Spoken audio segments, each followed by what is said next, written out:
We are back here on Girl Talk. We always enjoy our field trips here to Custom Audio Video. Carlos Ramos has joined us, and it's always interesting for me because, and you are a self-described not techie when it comes to this, right? And yet we look forward to learning what is going on when it comes to the world of audio-visual kinds of things. And today we're really going to talk about speakers. We started on it last time, but you've got lots of really good information for us today. Well, we did talk about speakers last time, and I want to start with that and move on to the fact that, you know, you could have great speakers, but if you don't have the right components to feed audio to those speakers, they're not going to sound like great speakers. This is pretty fancy, though. I like this. Yes, this is the new Bowers & Wilkins 803. It really is a phenomenal speaker. You have a diamond tweeter, and you have this cone, which used to be made of Kevlar, and now they have an even better material than Kevlar. Kevlar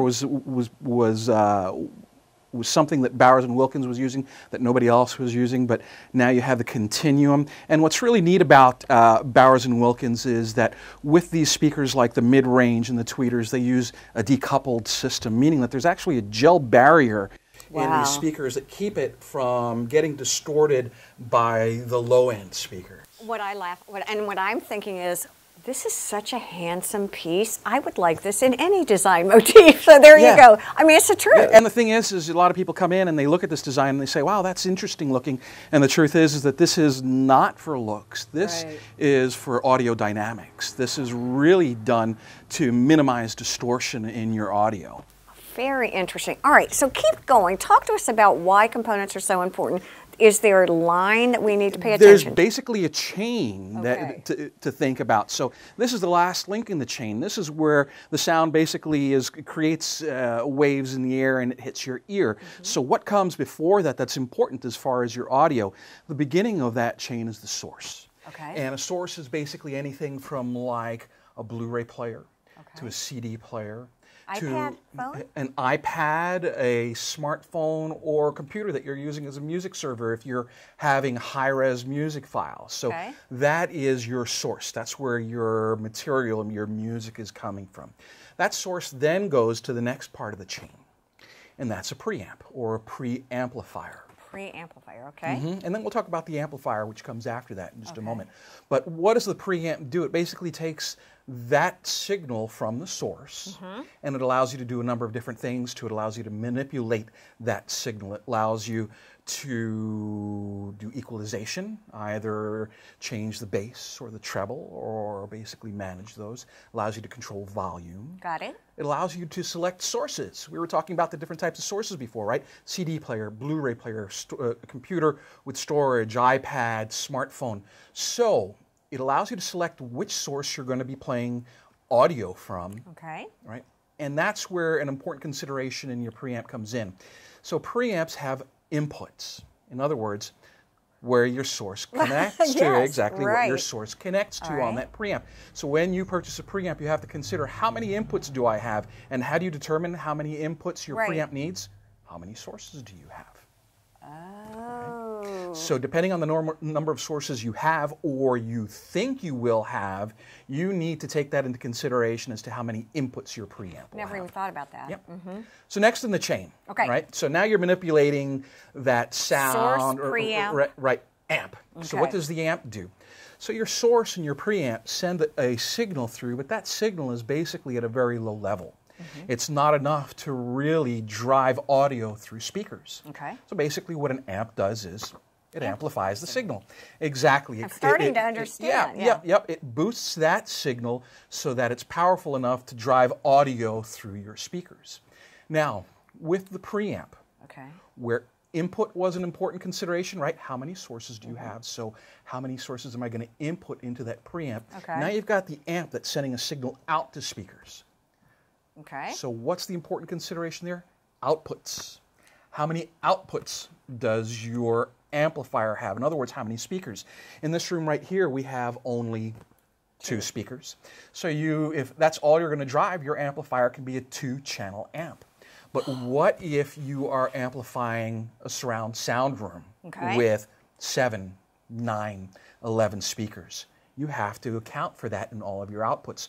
What if you're amplifying a surround sound room, a den, a bedroom, Yes. Outside porches? In that case, again, you need to consider the number of outputs, and sometimes more than one amplifier is required. You can still have one preamp that selects all of those sources and then goes to the goes to the amplifier, but then the outputs need to be considered, and you may require more than one amplifier. It's really fun, and I'm going to interrupt you at this point. We got a lot more to talk about, but what's so helpful is I think you are making this extraordinarily user-friendly.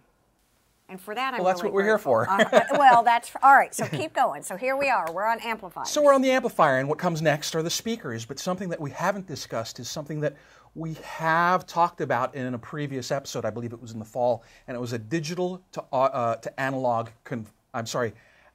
Digital to analog converter. Conversion. Okay. Exactly.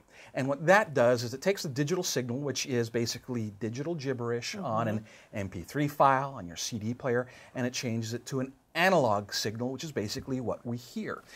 That digital to analog converter, or DAC, can be found in a preamp, but not all preamps have them. It can be found in an amp, but not all amps have them. So that's something to take into consideration. Are the choices that you made, do they have DACs in them? Now, they don't necessarily have to, because you can purchase a separate DAC. Okay. It all depends on So if you've got one, it's not as though you can't. That's correct. That's correct. And again, all of this goes to audio quality. What are you doing by choosing different components? You're increasing power, you're reducing distortion, you are improving the processing of the audio. So it doesn't mean that you have to buy a preamp or an amp with a DAC in it. You can choose, you can say, this preamp is the right preamp for me, this amp is the right amp for me, neither of them have a DAC, so I really need to think about getting a DAC. Now, there's actually a device that has all of these things rolled into one. Okay. And that's a receiver. People frequently hear about audio receivers, right? They're surround sound receiver. And they're great. The thing is that if you're an audiophile, sometimes you're not happy with the receiver, right? So receivers are great in that they give you a preamp, they give you an amp, they give you a digital to analog converter, and they have a radio tuner in them. However, when you put all of that into one box, you can have a great receiver, right? You can have a receiver that sounds amazing, that gives you great audio. However, but for the true audiophile, they will find that if they do these components individually, you're able to concentrate more on the aspects of the preamp if you've got a preamp on its own. You're able to concentrate on the benefits of the amp and the aspects of that amp if you got the amp on its own, and the same thing for the DAC and even radio tuner. Which makes so much sense. Here's the takeaway. Please come and see Carlos at Custom Audio Video. Because he has all the information you will need, and that is the truth. We want to thank all of you for joining us here on Girl Talk. Thank you. You really make it user-friendly. Have a great week. Bye-bye now.